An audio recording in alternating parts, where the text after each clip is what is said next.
Bismillahirrahmanirrahim. Assalamualaikum warahmatullahi wabarakatuh. Pertama-tama, ucapan terima kasih kepada Bapak Dr. Anjalani SHMH selaku dosen pengampu Hukum Perdata Internasional. Izinkan kami dari kelompok 1 Hukum Perdata Internasional untuk mempresentasikan gitu ya, secara daring mengenai materi pengantar Hukum Perdata Internasional yang mencakup pengertian, sejarah, ruang lingkup, dan peranan serta manfaat dari Hukum Perdata Internasional. Kelompok 1 sendiri beranggotakan yang pertama ada Septiani dengan NIM sekian, Mahdalena Putri dengan NIM sekian, kemudian saya sendiri Muhammad Lutfi Mubarak dengan NIM sekian, kemudian ada Hakim Nur Azminadini dengan NIM sekian, dan Robi Nur Rajab dengan NIM sekian. Baik, tidak perlu berlama-lama lagi, mari kita mulai saja presentasi mengenai pengantar Hukum Perdata Internasional ini. Yang pertama mengenai pengertian Hukum Perdata Internasional akan dijelaskan oleh Mahda.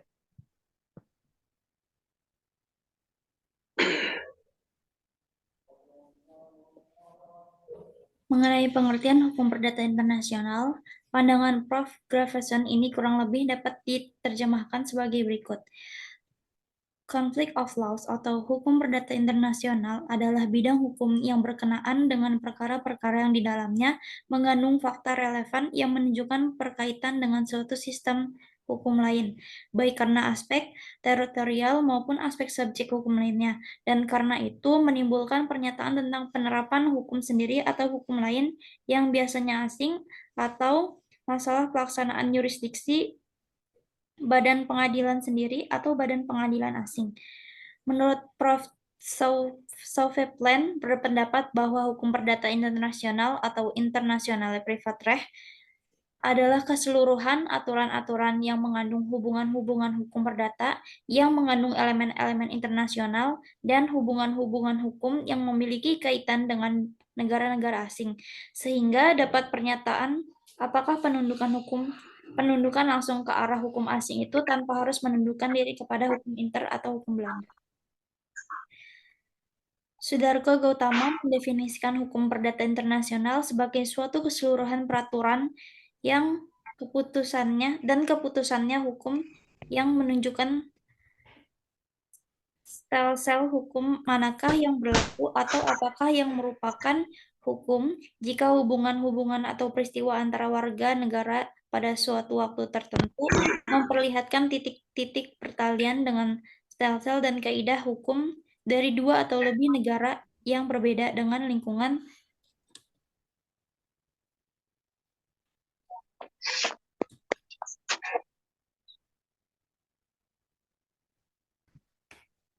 kuasa setempat, pribadi, dan sosial-sosial.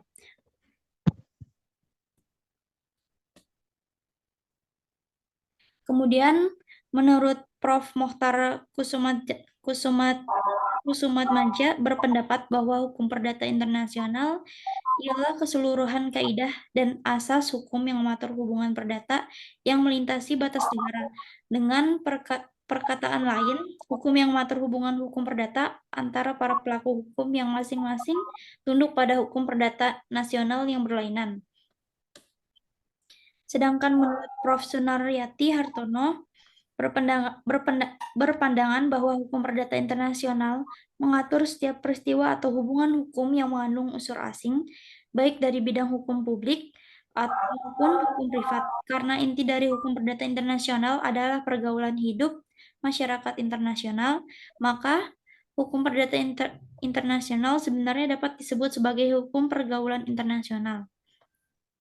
Jadi, yang internasional itu adalah hubungan-hubungannya, sedangkan kaidah HPI adalah hukum perdata internasional, perdata nasional.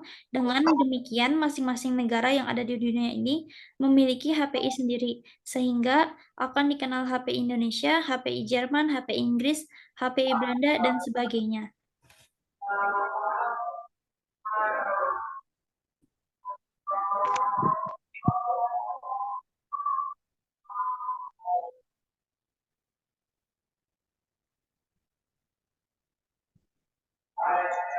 Ya, apa sudah selesai, Mahda? Sudah, Lutfi. Ya, baik. Selanjutnya dilanjutkan pada bab mengenai sejarah hukum perdata internasional yang akan dijelaskan oleh Saudari Hakimah. Pada Saudari Hakimah, disilakan. Selanjutnya mengenai sejarah hukum perdata internasional dibagi ke dalam 3 fase atau 3 tahap. Pada masa Kekaisaran Romawi, yang kedua itu pada masa pertumbuhan asas personal hukum perdata internasional, kemudian tahap yang ketiga itu tahap pertumbuhan asas teritorial yang terjadi pada abad ke-11 sampai ke-12 di Italia. Kemudian tahap keempat itu mengenai perkembangan dari teori statuta pada abad 13 sampai abad ke-16. Kemudian yang terakhir abad ke-18. Kemudian yang terakhir itu adalah tahap mengenai teori hukum perdata internasional universal pada abad ke-19. Untuk pada teori yang pada tahap yang pertama ini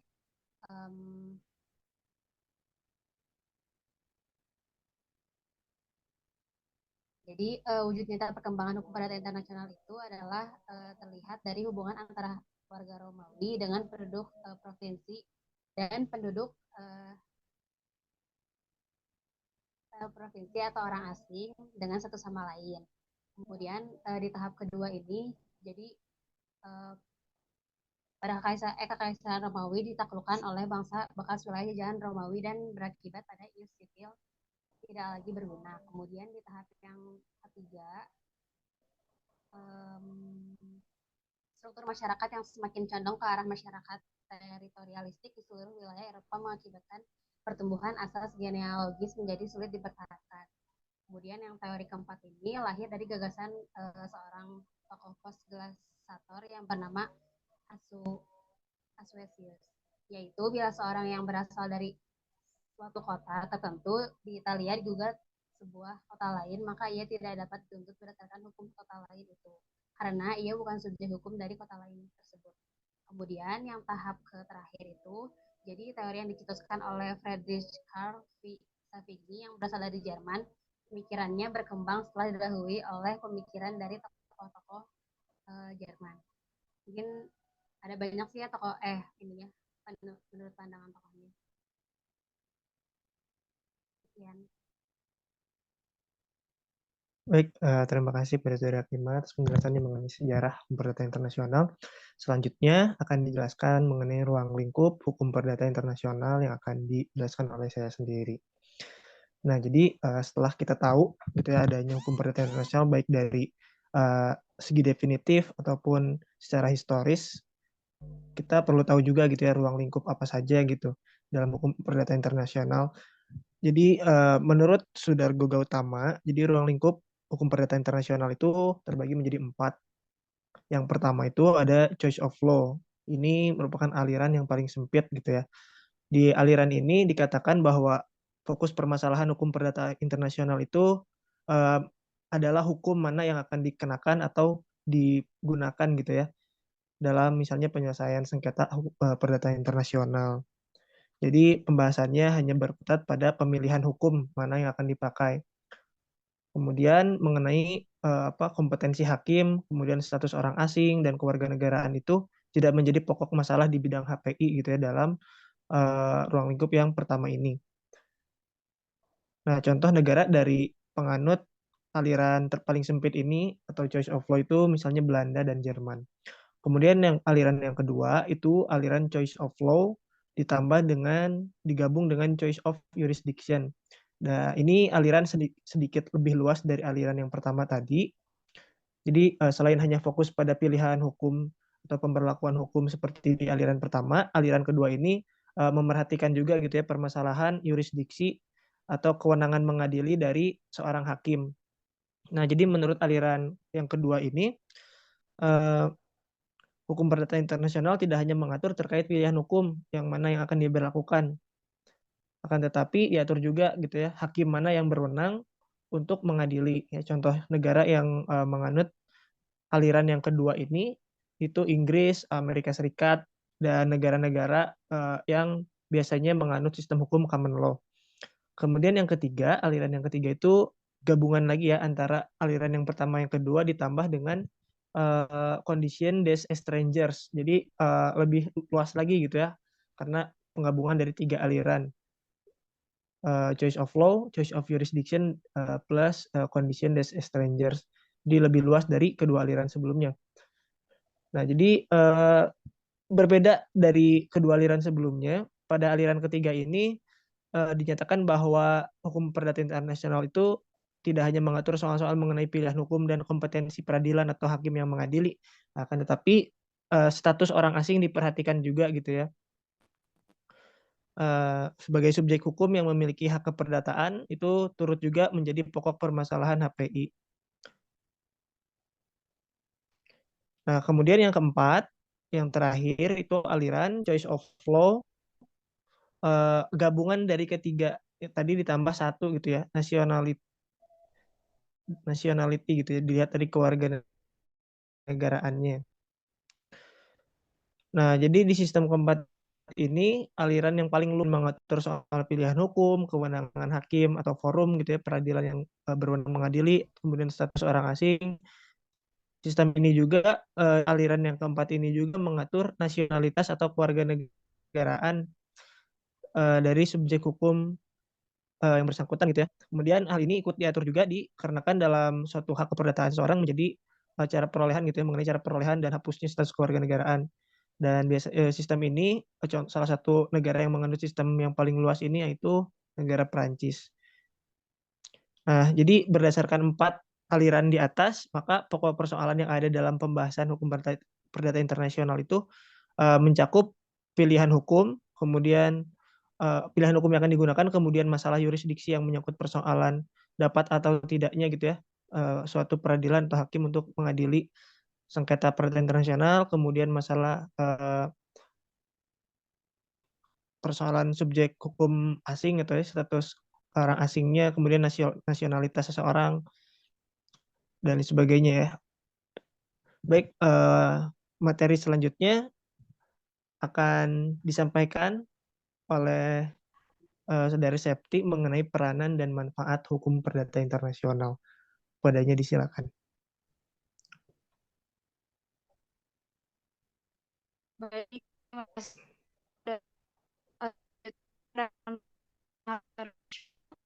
Pengenalan hukum perdata internasional koeksistensi dari berbagai sistem hukum yang sederajat. Setiap pembuat hukum suatu negara dasarnya untuk sesuai dengan kebutuhan atau situasi ada di negaranya. Namun nyatanya terjadi peristiwa-peristiwa hukum bukan adanya kaitan atau relevansi satu sistem hukum negara.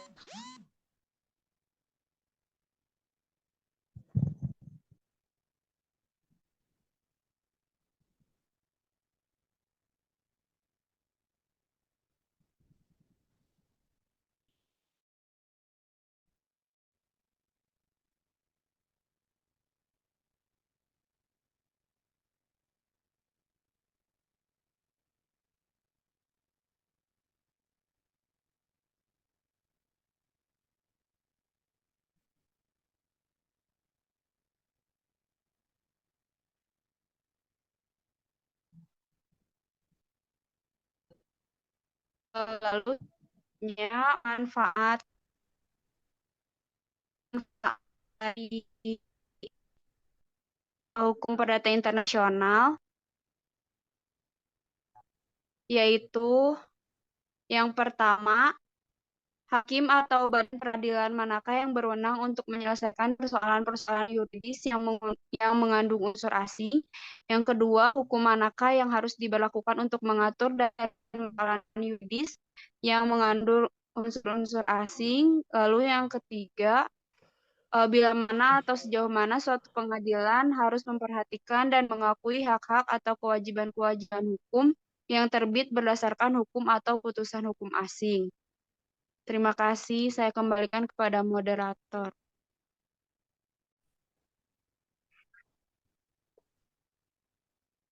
Baik, dilanjutkan kembali. presentasinya mengenai bagian terakhir, yakni contoh permasalahan yang akan dibahas mengenai permasalahan hukum perdata internasional yang akan dijelaskan oleh Saudara Robi. Mangga, silakan. Baik, terima kasih moderator. Selanjutnya, contoh hukum perdata internasional, satu permasalahan. Pengakuan mengenai adanya kewarganegaraan ganda dalam UU Kewarganegaraan baru bertujuan menghapus diskriminasi dan menjamin hak asasi manusia, terutama terhadap wanita dan anak-anak. Berdasarkan latar belakang seperti tersebut di atas, maka permasalahan yang akan dibahas yaitu hukum dari negara mana yang berlaku atas status personal dari anak yang berkewarganegaraan ganda tersebut, serta bagaimanakah realisasi hak waris anak yang berkewarganegaraan ganda dari ayah atau ibunya yang berkewarganegaraan Indonesia. Saya kembalikan kepada moderator. Terima kasih. Ya, baik, terima kasih kepada Saudara Robi. Baik, demikian gitu ya yang bisa kelompok satu sampaikan, dan sebelum ditutup saya sebagai moderator ingin menyampaikan kesimpulan gitu ya. Yang pertama dari mulai definisi sampai dengan tadi peran dan manfaat serta contoh kasus atau pembahasannya tadi. Hukum perdata internasional bisa diartikan sebagai keseluruhan peraturan ataupun putusan hukum yang menentukan hukum mana yang berlaku gitu ya dalam hal terjadinya sengketa antara dua atau lebih orang dengan kewarganegaraan yang berbeda. Kemudian hukum perdata internasional juga memiliki sejarah yang cukup panjang dari mulai masa kekaisaran Romawi sampai dengan teori hukum perdata internasional yang bersifat universal seperti sekarang ini. Kemudian dari ruang lingkup permasalahan hukum perdata internasional juga mencakup mengenai pilihan hukum gitu ya yang akan digunakan, kemudian masalah yurisdiksi yang menyangkut persoalan yang terdapat unsur asing serta nasionalitas seseorang. Kemudian terakhir mengenai sejauh mana pengakuan hak dan kewajiban yang timbul dari suatu keputusan hakim di lingkup yurisdiksi internasional mengenai bidang hukum keperdataan. Dan tentu saja hukum perdata internasional juga memiliki peranan dan manfaat gitu ya. Beberapa di antaranya yakni sebagai mekanisme gitu ya menyelesaikan persoalan-persoalan yuridis yang mengandung unsur asing. Kemudian mengenai penentuan hukum mana gitu yang harus diberlakukan untuk mengatur dan menyelesaikan persoalan hukum tersebut yang mengandung unsur asing tersebut gitu ya. Ya, baik, demikian yang bisa kelompok kami sampaikan. Mohon maaf bila ada kekurangan dan kesalahan. Bila itu taufiq wal hidayah. Wassalamualaikum warahmatullahi wabarakatuh.